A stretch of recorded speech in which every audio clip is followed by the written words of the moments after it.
Friendship, compassion, empathy. Screw all that noise, I don't need nobody but myself. It's a dog-eat-dog world, and my plan is to become the Uber dog. Which means we're gonna be answering the age-old question, can you beat Dragon Quest VIII using only hero? Before we start our exciting little adventure together, let's go over some rules. Rule number 1, the only actions my party, besides hero of course, are allowed to take is to defend. You could argue that just making them psych up makes them die quicker, but it really doesn't matter, they get 2-tapped by everything anyway. I also won't be giving them any armor so that they die even quicker. Rule number 2, I am not allowed to use a call team ability. For 1, it's just broken, but I'll get more into the specifics later. And 2, yes, it is technically a hero ability. You get monsters to back you up, and monster does not equal hero. Rule number 3, I am not allowed to heal or revive party members. Some parts of the game force me to revive a party member in order to continue. Sometimes after cutscenes party members get revived themselves. There's nothing I can do about it. Also, if I game over, the party gets revived as well. We just have to deal with it sadly. Rule number 4, all boss battles must be entered with the rest of the party dead. This way I prevent getting free turns when the boss focuses on my other party members. And that was it, ladies and gentlemen, so let's start with the run.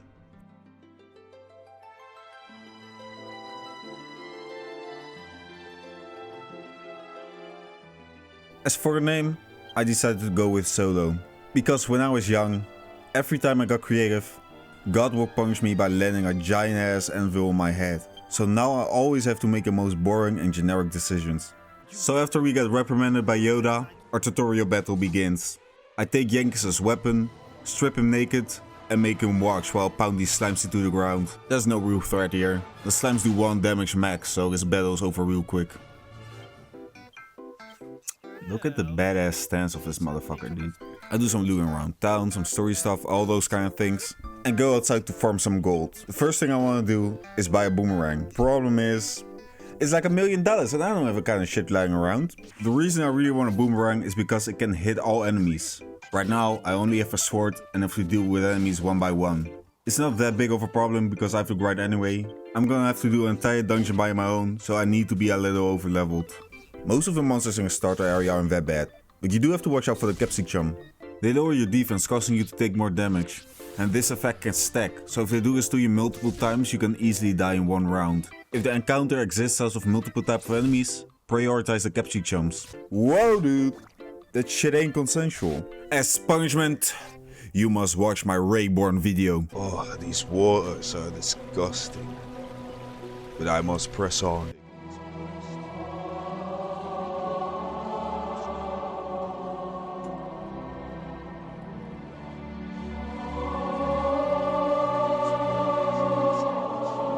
I recreate my childhood fun until I have enough money for a boomerang and enter a waterfall cave. Don't worry your pretty little head about the enemies here. They're barely a step up from the enemies outside. These fire spirits can spit a big fat loogie at you, which is a bit damaging. But you have a boomerang now, so who fucking cares? I decide to fight the hammerhood bro. You know, ready myself a bit for the big boss. But the only thing you have to do is psych up to 50 and then attack him. He can be a real menace if you're lower level, but not today little fella. I'm on a mission. And taking prisoners is not part of the plan. There's a great big floating ball in the distance teasing me, I must grab it. Gazer starts squirting all over me and that makes me really upset, so now I must murder. Gazer isn't hard at all, but you do have to have a plan going in. What it comes down to is psyching up to 50 a couple of times and then attacking. He can knock you out in just 2 or 3 hits, but his agility is so low, he'll never kill you before you get the chance to heal. When psyching up, do not use your healing magic. This will multiply your heal instead of your damage. If you need to do some healing, use your medicinal herbs. Items are never affected by your tension. Once you've done your psyched up attack, you can start using healing magic. Wait until he does Curse Mist, which can never affect hero by the way, and you can start psyching up again. After enough spanking, Gazer gives me his phone number and calls it a day. And with that, our first boss battle went off without too much trouble. A magic ball has been given to the magic man, so we head to Alexandria and deal with some shit that is none of our business. Most of the enemies outside are complete pushovers, but there's one monster that makes a rope in the corner look really tempting. Introducing Beetle Boy. They have an attack that can knock you down on your ass, which makes you unable to act for 1 turn. Now that doesn't sound too bad on the surface, but if there are multiple of these freaks, there's a high chance they'll just knock you over and over and over again, making you unable to act for multiple turns. If you're unlucky, it's just a 0 to death. When leveling up, it's pretty important to know what you're gonna do, since there's no respecking, which is pretty fucking dumb, honestly. So I present to you my skill point allocation. At least this was the idea. It was kind of a mess by the end, but I'll explain myself. The first thing I will do is book it to fistsicuffs 42. This gives thin air and makes me deal with groups of enemies way easier. Until that point, I'll use a boomerang. After that, thin air will carry me. I'll also get defending champion along the way, which is a pretty good skill for certain bosses. Then I'll put 59 spears. This will unlock lightning thrust, which makes it way easier for me to grind metal slimes. And I'm gonna need to do some metal slime farming. By this point, we'll also have a best spear move, multi-thrust. Then courage 8 to get zoom. I'll use chimera wings until that point. And then just max out spears and then max out courage. Courage isn't that useful in a solo playthrough, but it does have MP reduction abilities, which is pretty nice. Alright, so that was that. Let's move on. Inside the Tower of Alexandria, there's a few encounters you have to look out for. For one, these frogs. The googly eye stance isn't that dangerous, but if you hit them, they turn around and become man-bear frog. Their speed attacks can do decent damage to you, so make sure to instantly kill them by psyching up and then attacking. The second encounter you have to watch out for is these fucking guys again. Surprise, they can also bring their gimp slaves with them. Their breath attacks do a lot of damage for this point in the game, so if you get knocked over, too bad. I do not engage with any more beater boys and just head straight to the top of the tower. Jessica tries to burn me alive, but it's fine. All of my interactions with women go like this. I say goodbye to the most beautiful entity God has created and head out into the empty landscape once again. I do a little grinding around the area because soon we have to fight the Squid Lord, but I avoid going to the beach. Do not go to the beach, biggest mistake of my fucking life. There are real people in this world that like beaches. Maybe if you're friends or family. I just don't understand it. There's nothing there but murder shrimps. Once Calamari is finally done teasing me with his delicious looking tentacles, our second boss fight starts. This guy may seem a little daunting. He's a roadblock for newer players, but he's actually a predictable ass motherfucker since he keeps himself to a pattern. His pattern goes like this: Flame Breath, single attack, group attack, single attack, group attack, single attack. Repeat. The only thing you really have to watch out for is his Flame Breath, which can do like 40 damage. So knowing this, use defending champion. On the turns he uses his Flame Breath. This negates 90% of incoming damage, making his fight significantly easier. Since you're alone, there's no real difference between a single attack and group attack, so don't worry about that. Other than that, you can use the exact same strategy you use with Gazer, psych up while healing with medicinal herbs. However, using defending champion does remove your tension, so make sure to attack before he uses his Flame Breath. If you're out of medicinal herbs, just start attacking regularly and use your healing spell. After a while, Calamari becomes Deadamari. Thank you. Thank you. Thank you.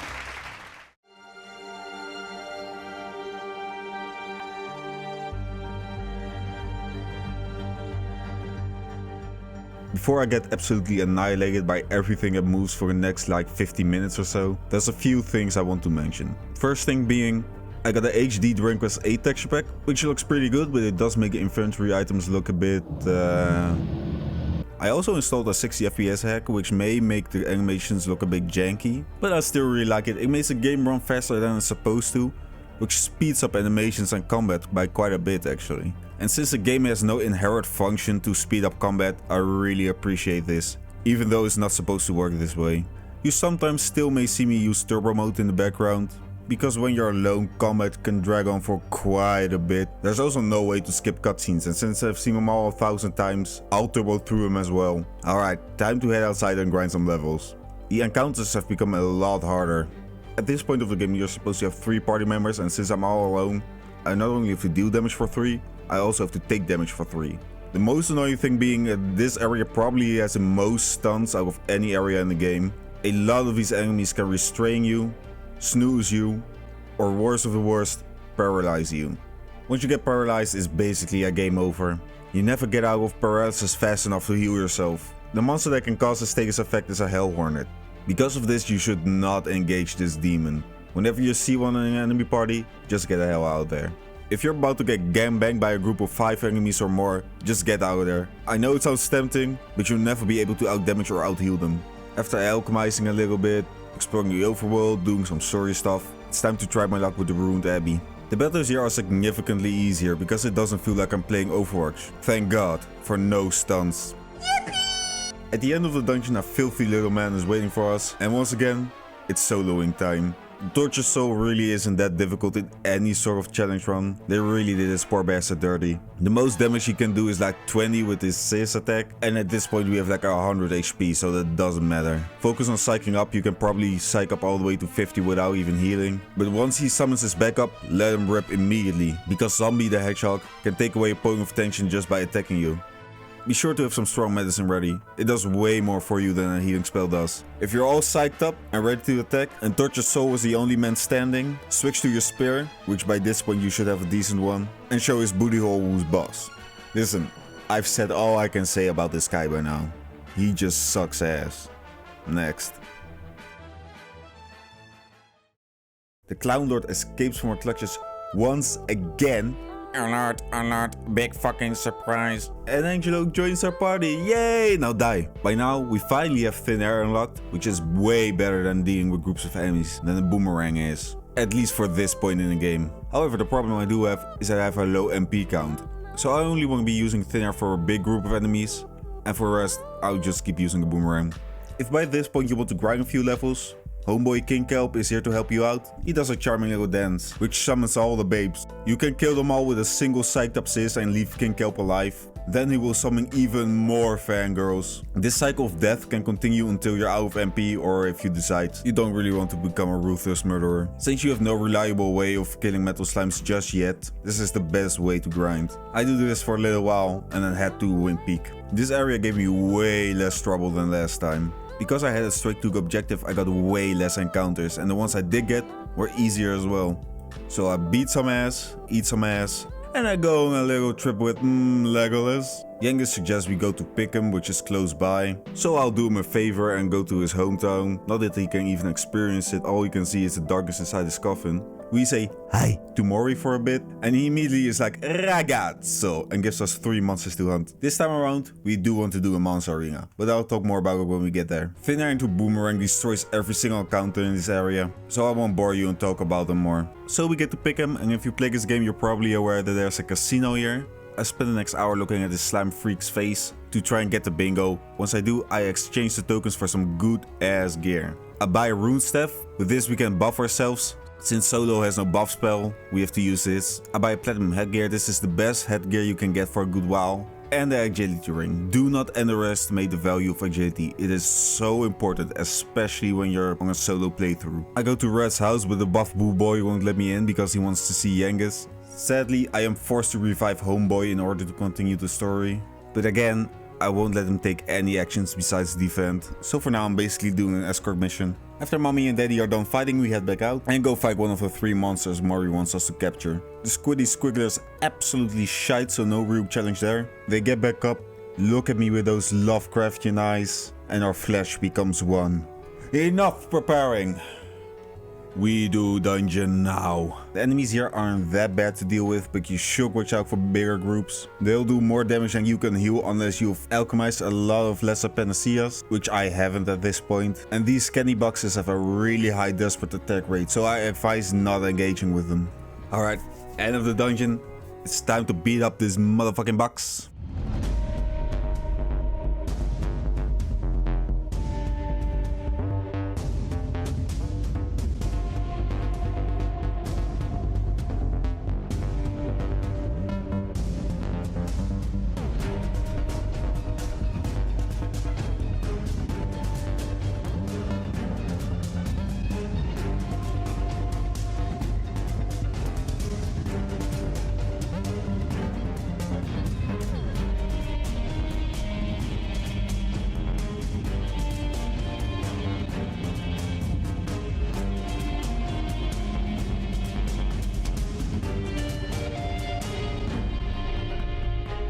Trap box is pretty scary. All it takes for you to lose is some bad luck. If he decides to follow up a successful snooze or follow with a desperate attack, you're probably gone. I highly suggest the rune stuff you get from the casino and keep using it until you have max defense. This will eliminate one of his options.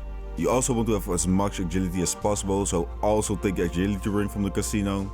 Trapbox's agility is pretty high and you do not want him to act before you. You can either psych to 50, which will yield more damage, but it's also riskier, since Trapbox's snooze and follow will get rid of it. Also, you need to have some medicine ready or just attack normally, which isn't as risky, but will drag on the fight a little longer. Don't let your HP go under 90, because then a desperate attack can instantly kill you. If you do all that and have a bit of good luck, you should be fine.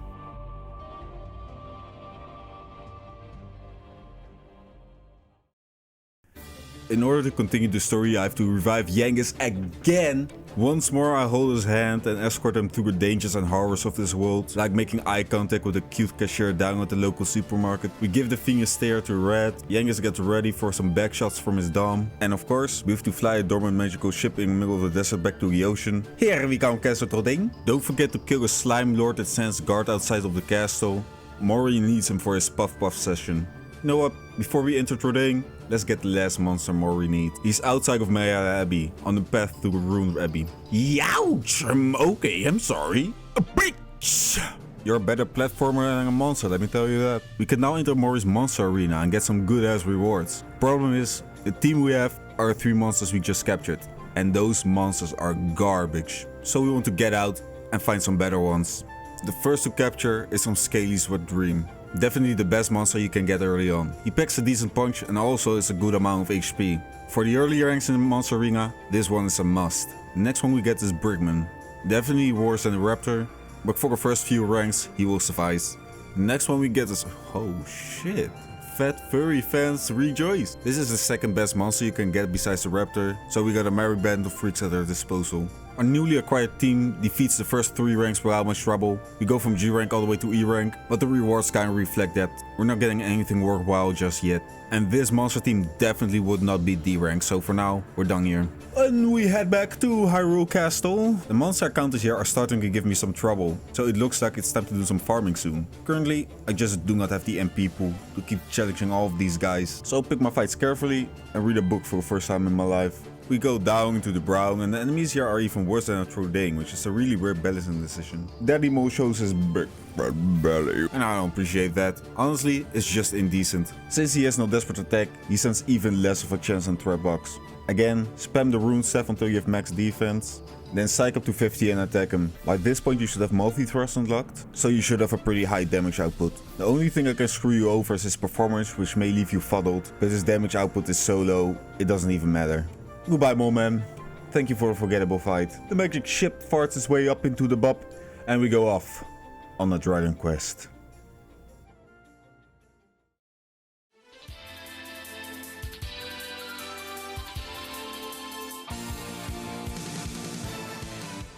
We sail the high seas and encounter some new monsters. None of them here are that hard. At least not as hard as me when I see a cute cashier down at the local supermarket. I head to Neos first to do some shopping, get absolutely annihilated, try again, die again. Once I finally get there, I buy a better boomerang and some new armor. Back on the boat, Squidward decides to become an absolute maniac. Biggest problem is, he can attack twice per turn, dealing more than 50 damage per attack. I used to idolize this guy, but the way he smacked me around is just unforgivable. So I decide I want to do some grinding. I make my way to the unmapped island in the southwest corner of the world. This island has been an absolute savior during this playthrough. There's a high chance of liquid metal slime spawning here, and they give a lot, and I mean a lot, of XP. To kill them, use Thunder Thrust, which does either no damage or kills them instantly. For now, I'll only do this for half an hour, until I'm level 25. When continuing, I'm surprised by how much damage the enemies do, so it looks like I have to head back to the slime island soon. I go to Baccarat. Okay. I leave Baccarat. I pee over the ghost tiger for a little bit. And then it's time to take my time on Slime Island to kill some slimes. I grind until I'm level 30 and it should be good for the next few hours. Ignore my level up chart, it's a mess, I fucked up. Since I'm pretty over leveled at this point, the regular enemies in the next few hours of the story are no match. I'm just gonna spoil this for you now. For the rest of the game, the normal encounters are no trouble. This is because I have to severely overlevel to do some bosses, causing regular enemies to barely do any damage at all. This by no means makes this challenge easy. And later bosses are absolute torture. I kidnap Capers from the beach, watch him and his new friends absolutely destroy Monster Arena rank D. Rank C was very close, but we did do it by the end. And we get some Saint's Ashes, which is pretty hard to come by at this point. So we arrive at the hunting grounds and OBS stopped fucking capturing everything up until Daddy Lizard. I'm not even gonna give you a boss card for this one. Just keep kabuffing until your max defense, psych up, and he should be done. He does have a lot of HP, so you have to use your rune staff every now and then to refresh your buff. He has no magical attack, so if your buff is all maxed out, he can't do anything to hurt you. Even after everything I said, I still love you, Daddy Argonian.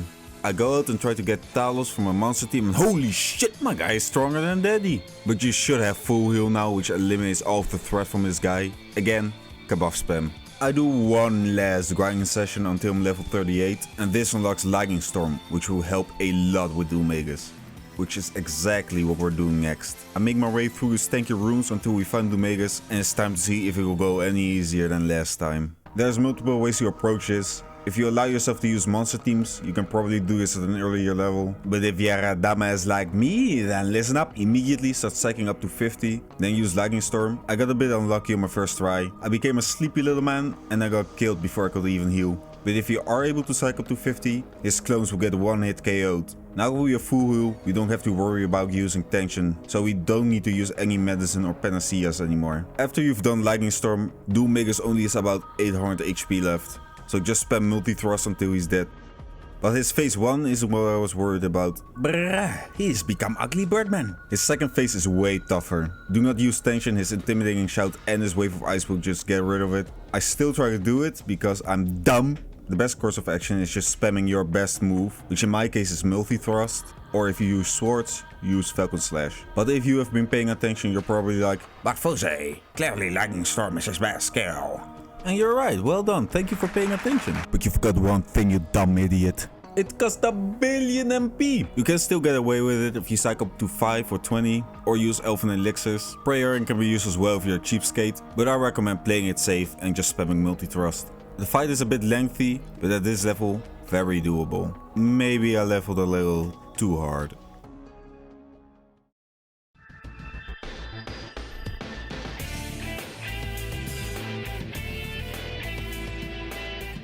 Holy shit!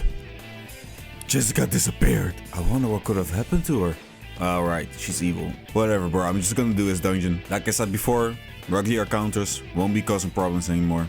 So right before I get to fight evil Jessica, the Dominican Republic decides to revive both Angelo and Yangus. Fine, I'll kill off my friends again. Now that those nuisances are gone, it's time to kick your bubbly butt. Stop me if you heard this before, but you should keep using your rune staff until you have max defense. Then you want to psych up... Sorry, what did you say? I've said this a billion times already. Well, it's not my fault that it's so effective. I'm not shitting you, dude. You just do that again. Now might be a good time to talk about overleveling. After Doommagus, I got a little worried I was power leveling too much. And if you just power level everything, then what's the point of the challenge, you know? So I decided I wasn't allowed to farm anymore unless absolutely necessary. A decision I've come to regret later on. Jessica tries to act real cute with me, but your fate has already been sealed, bitch. You're gonna die. So we enter Skyrim, the most boring part of this fucking game. I hate this part. All you gotta know is that I recruited Robotman 1 and Robotman 2 from a monster team. This area is just so boring. The only thing I like seeing is a cute cashier from a local supermarket. Our monster team goes through rank B just fine, but we kinda get demolished on the last round of rank A. So I go out and get Scatterdoid from our monster team, which is probably the best monster to have. After getting this cool boy, I decide to get Octurian as well, because we need a monster that can heal. And this team indeed annihilates rank A. So now we get the best spear in the game, if you do not count the post game. Well, it was fun seeing monsters be forced to fight each other to the death, but it's time to go. Goodbye everybody, a good night. The next place we go to is Sea of Thieves land, and because I use Holy Protection, I don't even run into any regular encounters. If you know this guy's a gimmick, he probably isn't gonna give you much opposition. On your first turn, start psyching up. If he attacks you, psych up again. If he starts psyching up himself, attack with multi-thrust. If he's back at 0 tension, you can do the exact same flowchart. Either that, or just spam multi-thrust every turn, which is probably safer anyway, since Captain Crow also has Wave of Ice. When he's at 100 tension and is about to unleash his ultimate poop, use Defending Champion. But even if you don't, he won't kill you at this level. This means he will never be a threat. At this point I'm thinking this challenge is a bust, because it's just too easy. But little did I know that everything after Imperia is complete and utter torture. Guys, I don't know about you, but I really want to gamble away all my money. But in order to open the casino we have to do Dragon Graveyard quest.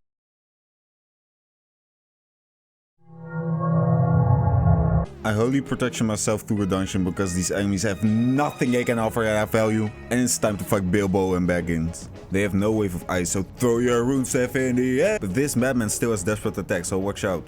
Do not get careless around these guys, I know how you are. And keep your health high enough so that you can live an attack from both these uglies. Blue Fang also does which knocks down your defense. If he does this once or twice, it's not that bad, but you don't want him to do more than that. Counter it by using your rune staff again. If you don't do that, Blue Fang will deal more damage, making it easier for the Red Devil to kill you. If you psych up to 53 times and use your Lightning Storm, they should be dead. It does require some luck, cause Intimidating Shell can knock you over and reset your progress, but them not having Wave of Ice makes it not that bad to deal with. These guys actually put up a decent fight. It's good to have a challenge again. Ah, the casino. Where a rich man become poor and poor man become suicidal. At first I tried bingo again, but I just can't stand looking at this freak's face anymore. I go to the roulette table instead and put everything on blue 13, and it only took an hour or so to get everything I want, so it wasn't that bad. I even got jackpot twice in a row. Listen up, Blue 13. If there's anything ever you need from me, hit me up. I know you're out there at Cloud somewhere. The most important thing to get here is a liquid metal armor, which is the best armor we will get for the rest of the game. I also take some Saint's Ashes and Prayer Rings just to be sure, but the metal armor is a must. Alright, I have the best available gear. I've done no grinding, so let's see how we stack up against Imperia. Damn it, I can't holy protection myself through the enemies here. Now I have to fight these monsters. It isn't too much trouble right now, but after Imperia I have to do an entire dungeon and another boss. Not being able to wholly protect my way through the dungeon means I won't be in the best possible shape to fight Gammon. But screw that noise for now. Let's just fight the big bad bird. She is so hard to deal with. She can do like 300 points of damage to you in a single turn, which means you gotta heal every time you go under 300 health. And trust me when I say it's like 14 out of 15 turns. You're just sitting there spamming full heal on yourself. And when you finally get the chance to attack, what are you gonna do? Lightning Storm? That shit is way too much MP, especially because you have to heal yourself every single turn. What about psyching up? Hell no, this bitch has Wave of Ice. So what about just spamming multi-thrust? Well, have you not seen her insane fucking defense, dude? It took me a couple of tries to figure out the right strategy, but I found one that works for me, and that's all I need. You have to be really patient to make this boss fight work. You can only ever attack her when you're above 320 HP or so. Then use Lightning Thrust. This move has a 50% chance of dealing a critical hit, which ignores all defense, but it also has a 50% chance of doing absolutely fucking nothing. So with average luck you have to do this for about 18 times. If you're a lucky bugger, you only have to do this about 12 or 13 times. That may not sound like it's too much, but it takes so long for you to get an attack in. You can sit there until what feels like the heat death of your universe, just constantly full healing yourself. I don't even have time to cry. She can also use mid-heal to undo some of your damage, which isn't that bad in a normal fight. But our damage output being as slow as it is, it feels like a month of work is undone. And don't forget, one mistake and you have to start all over again. As annoying as it was, it only took about 6 or 7 tries. Lucky for me, the next boss is way easier, right? Right? Oh no. Oh no. Oh. Have you ever experienced anxiety? Like true anxiety? No, you haven't, because you haven't tried this motherfucker on this challenge. The most annoying thing about this fight is probably his stupid ass chicken friend. If this chicken friend zaps you twice, Gammon can just kill you in one turn. If the chicken lord decides to shout you down, and Gammon uses his desperate attack, you're probably dead. So just focus down on Chicken Man, right? Yeah, you should. Problem is, Gammon just booty calls him again. And it's not as if Gammon is the only one remaining that it becomes easier. He's still like Imperia, just slightly less annoying. As soon as he calls his mates, immediately use Lightning Storm into multi-thrust. When Gammon is the only one remaining, you can kinda treat him like Imperia. Keep healing when you get below 360 HP, then spam multi-thrust. Bring Sacred Armor with you, it heals you every turn for 30 HP, you won't regret it. After dozens of deaths and 1.5 hours later, I finally get him down. Gee, I sure hope it doesn't get worse than this.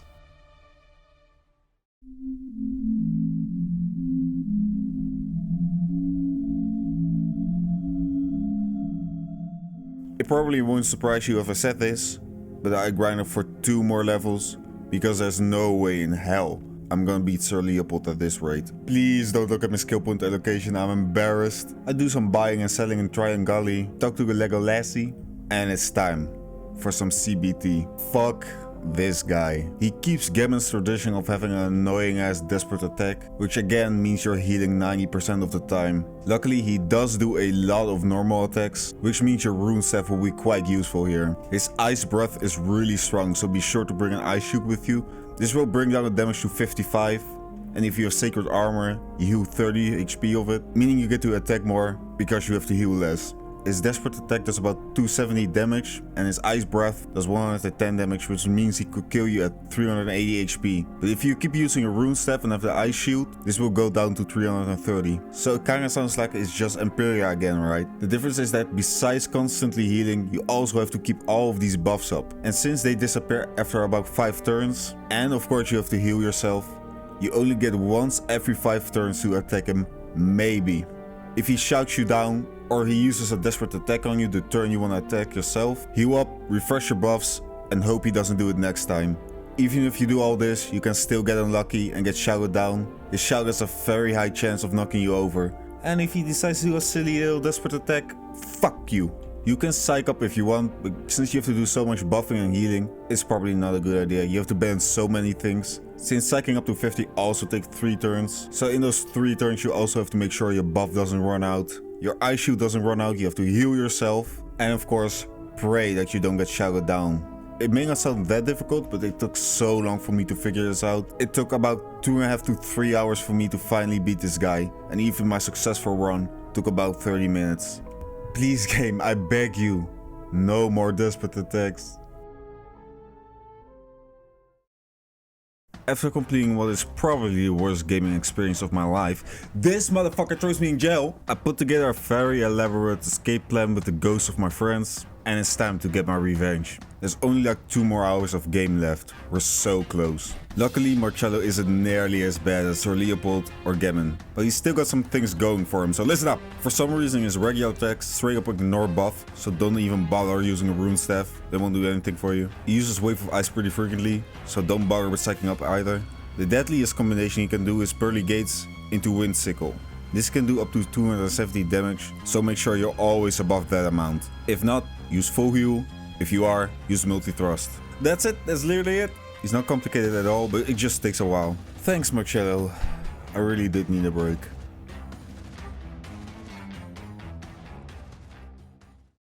So we entered the last dungeon and I'm getting kinda nervous. Raptorn is pretty hard and things haven't been going well the last few hours.